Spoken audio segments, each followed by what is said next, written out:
వానాకాలం సమీపిస్తున్నది. వరంగల్‌లో మనం చూసినాం. గత చిన్నే వర్షం పడ్డా కూడా ఒక సముద్రంలాగా వ్యాపించింది. దానికి సంబంధించినటువంటి కాకతీయ పేపర్‌లో ప్రధాన వార్తగా ఒక వార్త వచ్చిందో చూడాలి. ఎందుకంటే ఈరోజు మీరు ముందస్తు చర్యలు చేస్తా ఉన్నారా?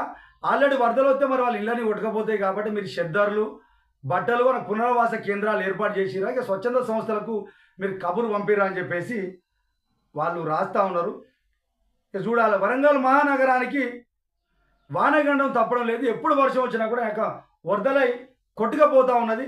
మరి ఇప్పటికైనా దాన్ని ముందస్తు చర్యలు ఏమన్నా చేస్తా ఉన్నారు. ఎందుకంటే ఇప్పుడు మనం చూసినాం గత వర్షాకాలంలో వర్షం వస్తే ఎంత అతలకుతలం అయింది, ఎన్ని ఇండ్లు కొట్టుకపోయినా ఎంత కథ అయింది.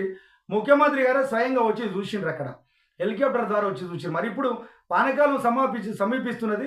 ఇక ఒకళ్ళు తిట్టుకుంటూ పోతారు తప్ప వాళ్ళకు కనీసం ఆ ఏర్పాట్లని చేసిరని చెప్పేసి అక్కడ ప్రజలు నిలదీస్తూ ఉన్నారు.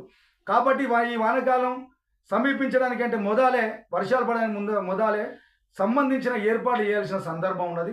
ఏదైతే లోతట్టు ప్రాంతాలు ఉన్నాయో, ఏదైతే స్లమ్ములు ఉన్నాయో, ఎంత కుటుంబం భద్రకాళికి సంబంధించి భద్రకాళి గుడి దగ్గర పోతన నగరు,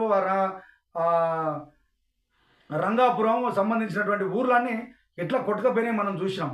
ఇప్పటికైనా కూడా మీరు ముందస్తు చర్యలు చేపడుతున్నారో చూడాల్సిన అవసరం ఉన్నది. ఇక వరదలు వస్తే మాత్రం వరంగల్ వాసులకు మాత్రం ఆ గండం తప్పేటైతే లేదు. ఈ రాజకీయ నాయకులు ఒకళ్ళు తిట్టుకుంటూ పోతారు తప్పితే వాళ్ళనైతే ఇప్పటికైతే ఏం లేదు.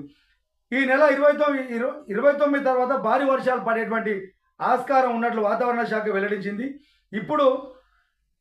అప్పుడు ముంపు ప్రాంతాల ప్రజల పరిస్థితి ఏమిటనేది ఈసారి కూడా ప్రశ్నార్థకంగా ఉన్నది. నిజంగా వాళ్ళకు పోయినసారికి ఉన్నటువంటిది జ్ఞానోదయం అయ్యి వాళ్ళకి ఏమన్నా పునరావాసం కానీ వాళ్ళకి సంబంధించినటువంటి నిర్ణయాలు తీసుకున్నారా, వాళ్ళకి నష్టాలు జరగకుండా నిర్ణయాలు తీసుకున్నారా, ఒకసారి ఆలోచన చేయాలని చెప్పేసి టీఆర్ నిజం నుంచి గుర్తు చేస్తా ఉన్నాం. ఎందుకంటే గత వానకాలంలో వందల మంది వాళ్ళ పంటలు కొట్టుకపోయినాయి. ఆ పంటలు కొట్టుకపోయిన తర్వాత వాళ్ళ ఈ రోజు వరకు కూడా నష్టపరిహారం ఇస్తున్నటువంటి ప్రభుత్వము ఈ రోజు వరకు ఇవ్వడానికి ఆంతర్యం ఏందో ఒకసారి ఆలోచించాలని చెప్పేసి టీఆర్ నిజం నుంచి ఒకసారి గుర్తు చేస్తాను.